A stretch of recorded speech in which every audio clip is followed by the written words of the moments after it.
Karena Bapak Uskup setiap kali keluarkan SK selalu di alasan pertama itu atas kebutuhan pastoral. Kebutuhan pastoral. Bukan kenyamanan uang.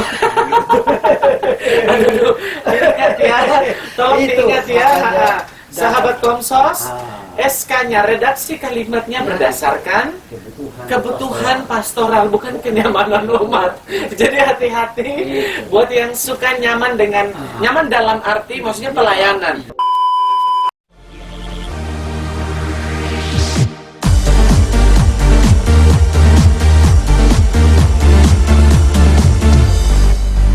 Ya. Nah, Romo, kalau jadi pastor paroki itu ada tidak waktu liburnya? Baik. Kalau omong tentang libur ini, para pastor kalau dengar pertanyaan ini pasti telinga semua sedang pasang dengan baik. Mungkin Harapan, begitu berharap. bahkan termasuk umat juga berpikir, pastor mereka ini pernah libur ke tidak ya? Kami lihat kami punya pastor paroki macam tidak pernah libur.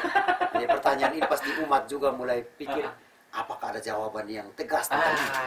Itu. Baik. Secara aturan Ya, begitu ya. secara aturan. Kita tidak karang-karang harus baca buku pegangan Gereja Katolik ini yang berlaku di seluruh dunia. Kita harus kembali karena ini adalah konstitusinya, dasar hukumnya. Itu dia. Supaya nanti jangan bilang Romo Titus sekarang karena irindu libur.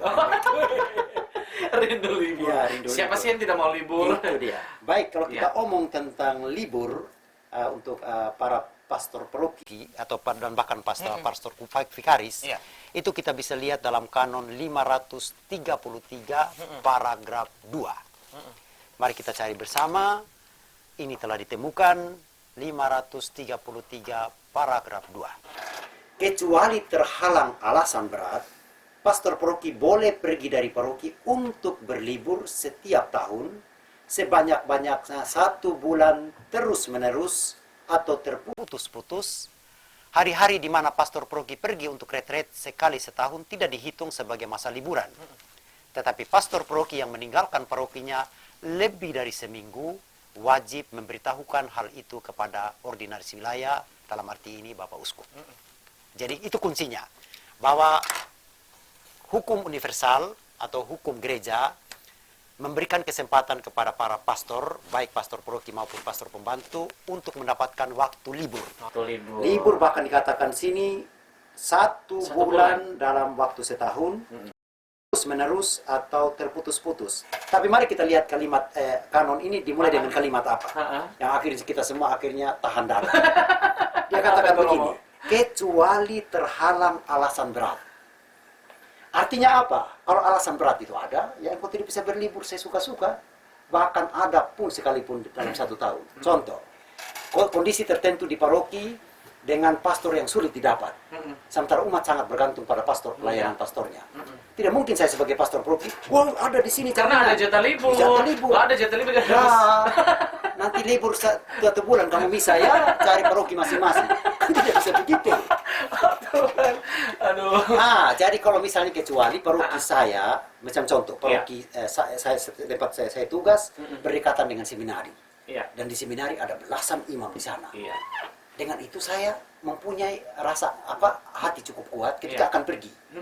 Saya katakan kepada Bapak Uskup, saya akan pergi libur 1 bulan ini, dan untuk sementara beberapa imam dari seminari akan membantu pelayanan. Jadi umat tidak akan kehilangan pelayanan.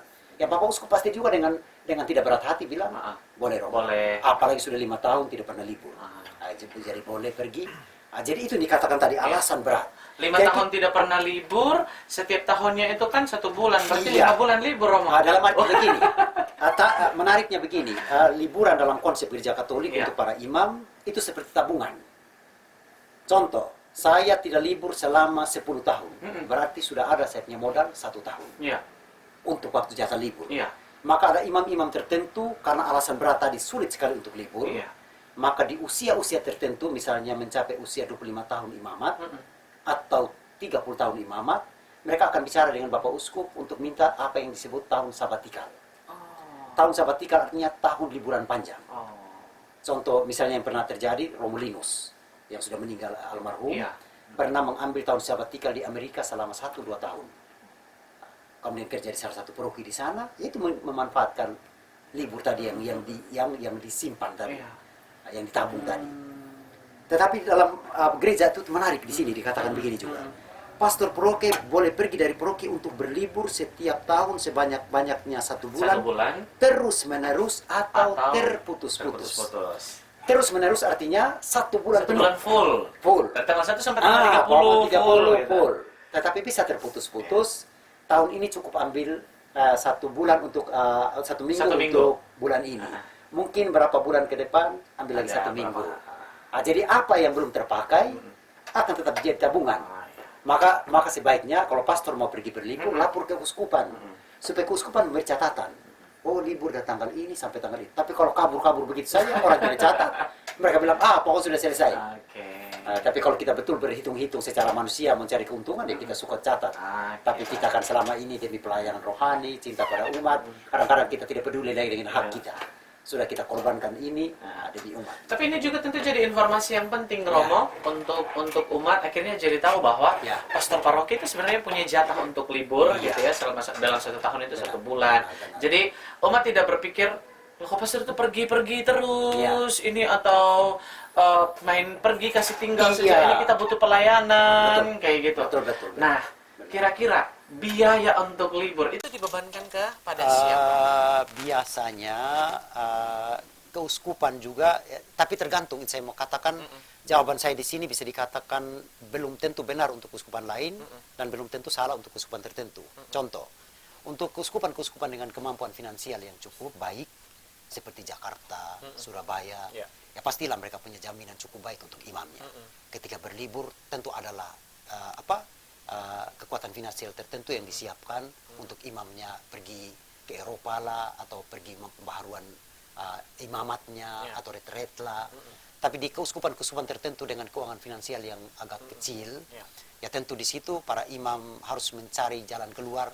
Coba misalnya menabung selama jadi imam, atau paroki juga bisa membantu sedikit, atau kumpulan imam seperti kami Projo ada Unio, barangkali ada membantu sedikit apa. Misalnya imam teman kita misalnya ingin merayakan 25 tahun imamat. Mungkin kita memberikan sedikit penguatan, memberikan kegembiraan juga kepada dia. Apakah itu lewat paroki, dari keuskupan juga. Tapi saya bilang tadi, setiap keuskupan agak sedikit berbeda situasi. Maka dari mana datangnya pundi-pundi tadi, ya sudah, kita tinggal melihat. Ada yang kadang-kadang keuskupan mengucurkan sekian, karena keuskupan keuangan keuskupan cukup. Tergantung gitu. Macam contoh dulu ketika saya studi. Ada keuskupan-keuskupan tertentu, imamnya tidak pernah mengeluh. Contoh dari Jawa, dari Jakarta. Mereka selalu pergi belanja dengan gampang, beli buku. Tapi saya punya, ya sudah, tunggu bertugas di paroki dulu, dapat uang saku tambahan, baru saya bisa beli buku. Jadi setiap imam akhirnya juga tergantung datang dari mana. Kalau datang dari keuskupan yang subur, ya maka tenanglah hatinya. Tapi kalau datang dari keuskupan yang juga sementara berusaha menguatkan diri, ya jadi kita sesuaikan diri, kan begitu.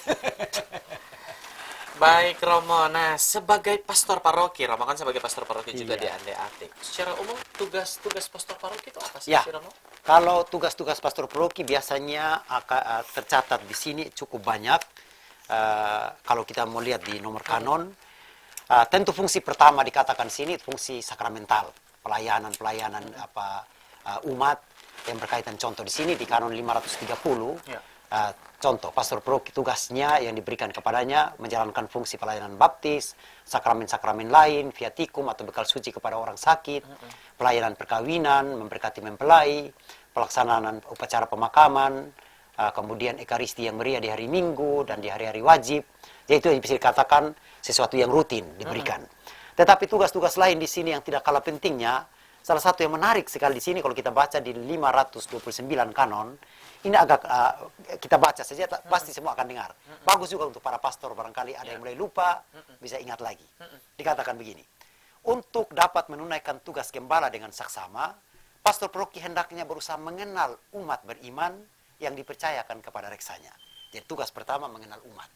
Jangan sampai ada yang sampai keluar dari paroki bahkan belum mengenal umat, tidak begitu mengenal dengan baik umatnya, sehingga orang bilang selamat, ini siapa? Saya rajin gereja tapi Romo tidak kenal saya. Gitu. Maka hendaklah ia mengunjungi keluarga-keluarga. Ini sudah mulai rinci di situ. Mengunjungi keluarga-keluarga, mengambil bagian dalam keprihatinan, kecemasan dan kedukaan umat beriman, menyerahkan mereka kepada Tuhan, dan dengan arif memperbaiki mereka. jika mereka bersalah dalam satu hal, hendaklah ia dengan penuh kasih sayang membantu orang-orang sakit, terutama mendekati mereka yang mendekati kematian, menguatkan mereka dengan sakramen-sakramen, dan mempercayakan jiwa-jiwa mereka kepada Allah. Hendaklah ia juga sungguh rajin mencari orang-orang miskin, menderita, kesepian, dibuang dari tanah airnya, tertekan kesulitan-kesulitan khusus. Hendaklah ia juga berusaha agar pasangan-pasangan suami istri dan orang tua dibantu memenuhi tugas-tugas mereka. Dan hendaklah ia membina perkembangan hidup Kristiani dalam keluarga. Jadi lihat itu. Wow, Kita baca sejak ini, saya pikir biasa saya sendiri tugas. juga langsung merasa terpukul juga, ada masih banyak yang belum dibuat. Luar biasa tugas Romo. Iya, bayangkan kalau kita baca begitu kita langsung, Umat, bayangkan umat dalam sebuah paroki itu terdiri dari lingkungan dan Ya, stasi. benar. Atau saya bayangkan kalau di Tambolaka ya, di Tambolaka sendiri kami beberapa lingkungan dan stasi, pastor paroki harus mengunjungi, memastikan Iya. kehidupan setiap keluarga. Setiap keluarga. Bahkan memperhatikan setiap keluarga, Romo Iya. ya.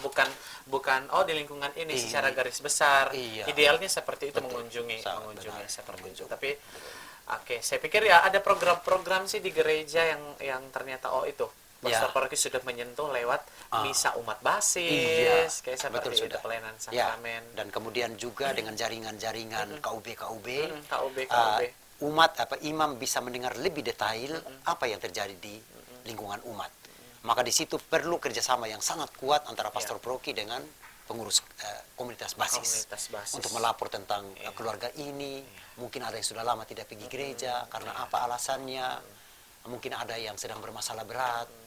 Mungkin ada yang butuh bantuan kunjungan pastor. Jadi saya pikir itu komunikasi yang idealnya ini, yang kita omong semua ideal. Sementara saya sendiri memang rasa betapa tidak mudah. Karena misalnya contoh paroki ADAT dengan hampir 10.000 umat lebih yang tersebar di 12 stasi, tentu bukanlah hal yang mudah. Dengan puluhan, dengan ratusan umat basis, kelompok basis, tentu ini kita butuh benar-benar perhatian yang kuat, cinta yang kuat, walaupun perlahan-lahan, tetapi kemudian kita jalankan apa yang sudah ditegaskan dalam hukum gereja tadi. Seperti jalan-jalan, kunjungi umat, pindah dari lingkungan, dari stasi. Gitu. Tapi kalau saat ini kurang lebih selama kurang lebih 1 tahun, belum 1 tahun Belum ini 1 Romo tahun. ya, Iya. sudah mengunjungi semua umat. Wah, ini bahkan belum seperempat juga. Ya, Romo ya. Belum seperempat. Karena tugas pastor paroki itu banyak, tidak benar. hanya tidak bisa setiap Benar. hari mengunjungi ya. Yang lebih bisa dikatakan ya bukan menyusahkan ya, yang mempersulit kami sebagai pastor, baik itu pastor paroki maupun pastor vikaris atau pastor pembantu, ketika kami juga mempunyai tugas-tugas lain. Misalnya contoh, saya sebagai pastor paroki tetapi juga sebagai anggota tribunal yang berkaitan dengan urusan-urusan perkawinan harus selalu datang sidang di keuskupan, meninggalkan paroki. Kemudian juga saya membantu juga mengajar di STQ. Itu juga berarti sudah menyita begitu banyak waktu saya untuk memberi perhatian, tugas-tugas tambahan. Jadi ini benar-benar dikatakan menguras juga perhatian, sehingga kalau saya katakan kalau kamu marah, ya saya mau bagaimana? Saya harus juga bantu di sana, apalagi sekarang saya mengajar di STKIP juga untuk menyiapkan guru-guru agama, yang kemudian dibutuh umat juga. Iya, oke. Nah di paroki ADAT sendiri, Romo sendiri atau ada pastor rekan Saya atau dibantu oleh Romo Vikaris, Romo pastor pembantu yaitu Romo Maros. Maros. Yang juga baru sekitar 5 tahunan ini.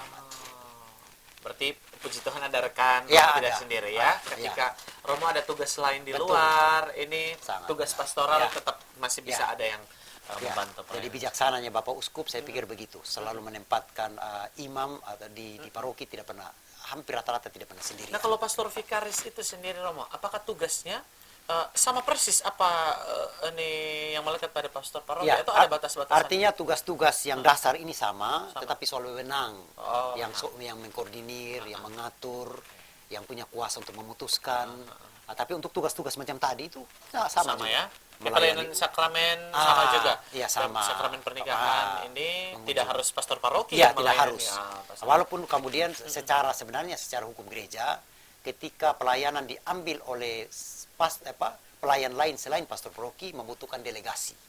Termasuk juga sebenarnya kalau mau dikatakan pastor pembantu didelegasikan oleh pastor paroki.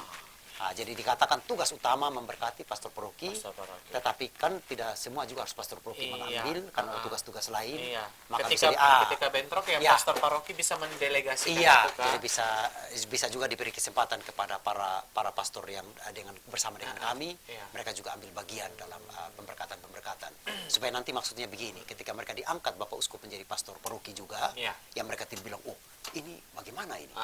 Jadi Jadi mereka juga sudah punya tidak kaget, sudah punya pengalaman. Dulu waktu jadi Iya. ini sudah ada, jadi tidak kaget gitu ya. Benar. Nah, ini berkaitan dengan ini pertanyaan pasti banyak umat juga penasaran gitu. Jadi pastor paroki itu ada gajinya? Untuk istilah gaji memang kami sebagai pastor atau sebagai imam, Iya. kita hampir bukan hampir ya, tidak mengenal istilah gaji. Oh. Kalau di gereja Katolik itu lebih disebut remunerasi. Remunerasi. Remunerasi itu macam balas karya atau macam ya untuk mendukung karya, bisa dikatakan. Ketika saya bekerja, apa yang engkau berikan pada saya untuk mendukung karya saya. Okay. Jadi macam begitu. Jadi kalau di paroki-paroki sekarang itu bahkan kami sudah membahasnya di tingkat keuskupan ketika sidang para imam dan Bapak Uskup, itu apa yang disebut dengan apa yang perlu didukung dari umat untuk imamnya. Macam contoh baru-baru sudah ditegaskan bahwa kepada para pastor yang bertugas di paroki selayaknya disiapkan oleh umat apa yang disebut dengan uang saku. Uang saku di paroki-paroki tentu Itu disiapkan oleh dari umat. Dari Jadi umat. artinya uang yang diambil dari umat ya, nanti diatur oleh bendahara paroki untuk setiap bulan supaya pastor diberi sejumlah uang untuk kehidupan mereka. Misalnya untuk keperluan-keperluan pribadi, apakah mengganti sendal, mungkin sepatu sudah rusak mau dibeli atau beli pulsa juga, Jubahnya, beli ya, itu hal-hal yang mereka butuhkan setiap hari.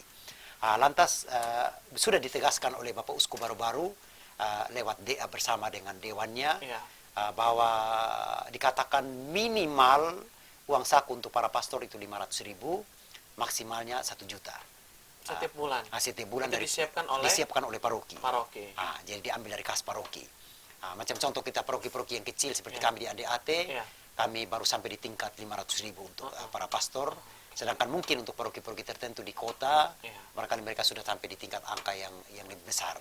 Tapi tentu kami juga di desa atau di paroki di desa tidak perlu protes, karena kebutuhan juga tentu agak berbeda. Mereka tentu juga dengan pendapatan juga lebih besar. Kami juga jangan bilang tidak adil, ya karena mereka juga mempunyai kemampuan finansial yang cukup. Dan kalau itu mendukung karya mereka, kenapa kita tidak senang? Jadi untuk saya selalu berbahagia ketika menyaksikan teman-teman imam saya walaupun menerima pendapatan lebih besar, dan itu mereka bekerja dengan sangat kuat. Dan itu tapi yang buruknya ketika pendapatannya jangankan besar, bahkan kecil, tetapi pengabdiannya juga kecil. Ya tentu saya rasa itu kesedihan untuk semua umat. Jadi saya pikir kalau imam karena melekat tugas, kembali lagi ke tugas utama bahwa panggilan seorang imam itu kan gembala gitu ya. Tidak ada, ya harapannya betul bahwa tidak ada seseorang yang punya motivasi jadi imam itu karena mau kejar gaji. Kalau mengejar gaji kayaknya jangan jadi imam dong. Benar. Harusnya ke profesi yang lain. Itu dia. Benar. Oke, baik Roma, luar biasa. Terima kasih banyak. Waktu berjalan kurang lebih sudah berapa jam kita ngobrol, tidak terasa luar biasa. Tapi saya bersyukur obrolan kita hari ini saya seperti kuliah gratis. Iya, harusnya saya dibayar. Oke, baik, tenang saja. Direktur saya di Konseil Keuskupan WT Bula itu, orangnya itu luar biasa. Romo mau berapa? Saya tuliskan berapa nominalnya langsung. Nomor rekeningnya. Habis ini langsung Romo. Saja. Kita punya Romo direktur itu kencang Romo jadi aman. Maka saya juga pasti akan lebih rajin lagi. Siap. Betul. Kayaknya kita harus ini Romo, tema berikutnya apa Romo ya? Iya. Kita bisa rancang ya. Benar. Terima kasih banyak Romo, sekali lagi obrolan kita sore hari ini tentang paroki, tentang apa itu paroki, bagaimana membentuk, kemudian tugas-tugas seorang pastor paroki yang melekat. Ini tentu saja menjadi edukasi iman yang sangat baik untuk saya secara pribadi maupun sahabat Komsos yang menonton podcast kita untuk episode kali ini. Terima kasih banyak sekali lagi bahwa semua paroki sangat berpotensi atau malah wajib untuk mengembangkan parokinya, melahirkan paroki-paroki yang baru, bagaimana menjadi sebuah kuasi, kemudian untuk waktunya tidak, kalau mau dibilang 10 tahun atau berapa, bahkan tidak lama. Itu sangat tergantung dari 3 hal tadi, Romo ya, yaitu kemandirian iman, kemandirian tenaga, dan kemandirian finansial. Dan itu semua ditentukan dikembalikan ke umat sendiri lagi ya Romo ya.